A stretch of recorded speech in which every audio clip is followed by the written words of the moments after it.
Salut tout le monde, c'est Barbersoy du salon Les Frères Barbier. Aujourd'hui je vais vous montrer un tuto taper avec une coupe casquette.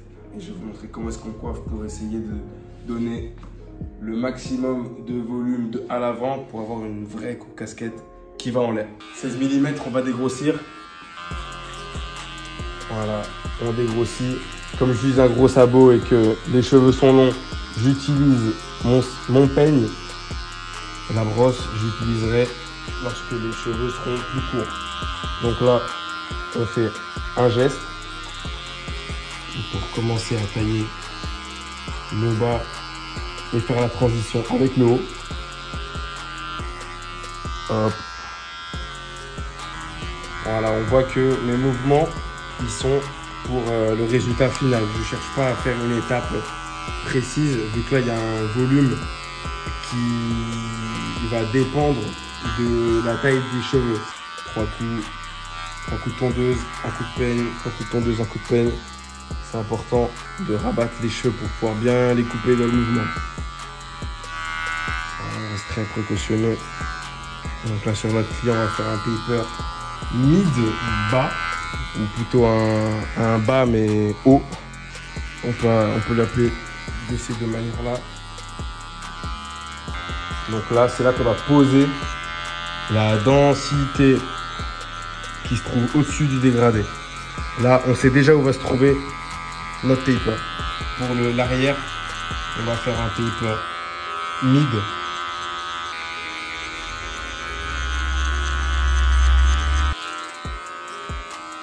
Hop, pareil pour les côtés. Toujours rabattre avec le peigne.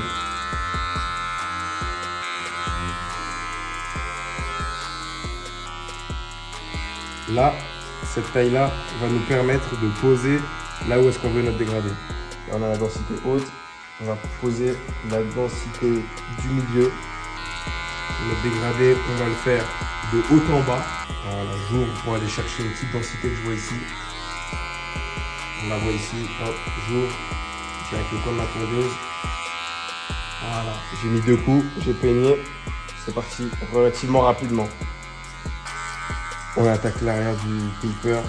Toujours un bon mouvement de poignet. Je ferme. Quand je veux aller casser les petites densités comme ici, là et là, je penche ma tondeuse. J'ouvre mon sabot. Si ça ne coupe pas en étant ouvert, je ferme et je vise pile à la densité que je retire. Sabot 3 mm. Je pose directement mon dégradé. Je me tiens juste en dessous de ma ligne à 3 mm. Là, je vois qu'il y a des endroits que j'ai envie de retravailler qui étaient au 3 mm. J'ai juste à ouvrir mon 1,5 et à l'aide d'un bon coup de poignet, j'arrive à corriger les petits défauts que j'avais au 3 mm. Donc en fait, avec un coup de poignet, on peut aller même travailler plus haut encore. Comme vous pouvez le voir, je travaille quasiment même à la zone du 6 mm. Comme mes cheveux sont courts, cette fois-ci, j'utilise plus le peigne, j'utilise la brosse. Je pose directement sabot, levier à moitié fermé. Et là, j'ai corrigé mes défauts, je me mets en ouvert. Et là, je vais jouer de l'inclinaison de ma tondeuse, comme ça et comme ça, pour aller chercher les défauts.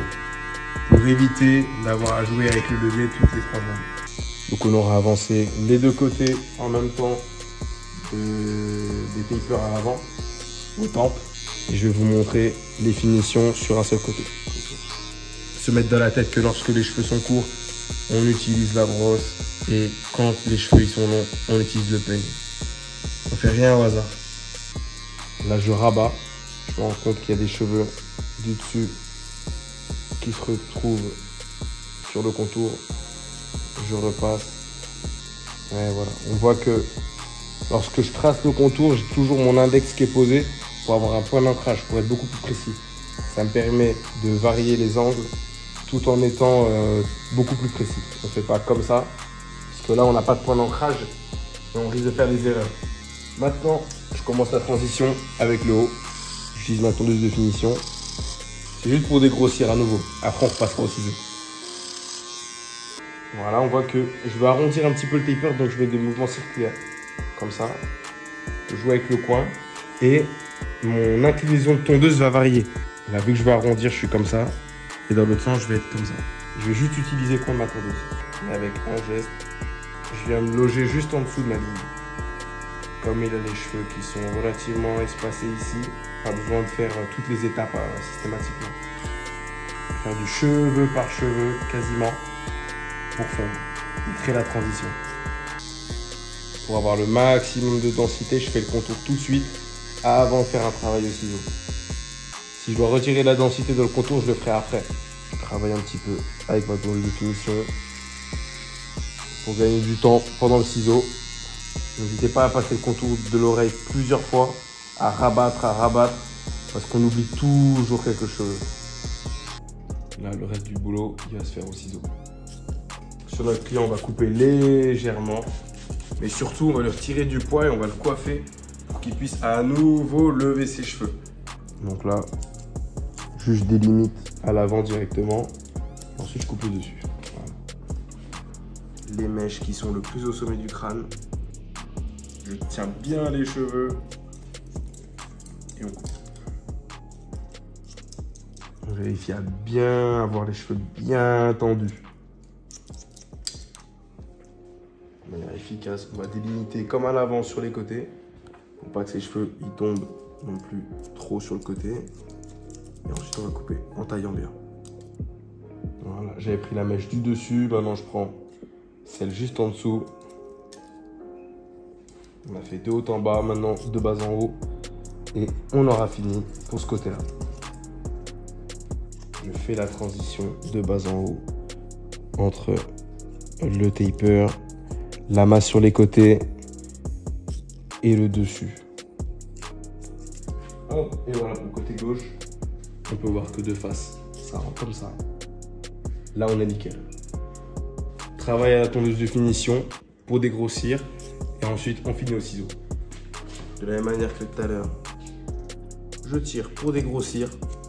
Parce que évidemment, dans tous les cas, ses cheveux, ils vont pas tomber sur le côté de sa tête. Hop, donc là, j'ai ma délimitation en 2 fois. 1 fois, 2 fois. Et maintenant, de bas en haut. On refait le contour de l'oreille. On passe à l'arrière.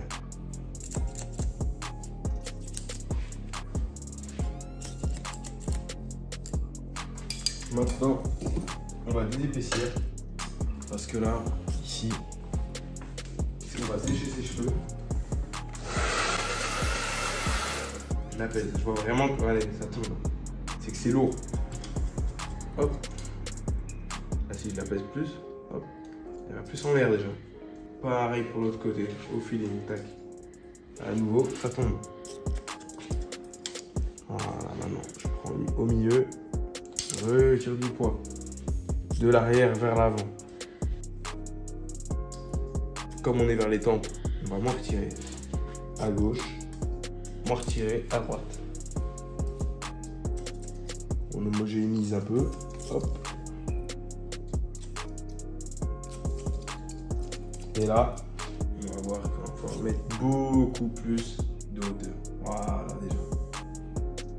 Ça se voit nettement. Là, on a beaucoup plus de volume que tout à l'heure. C'est parce qu'on a désépaissi et on a allégé l'arrière pour que l'avant puisse progressivement être beaucoup plus légère. Une coupe casquette avec les cheveux réellement en l'air.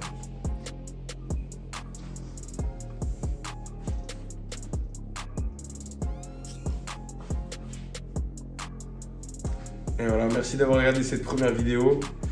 N'hésitez pas à vous abonner pour voir plus de tutoriels fade, rapidité, couper au-dessus, tous les tutos coiffure, ça se passe ici. Ciao.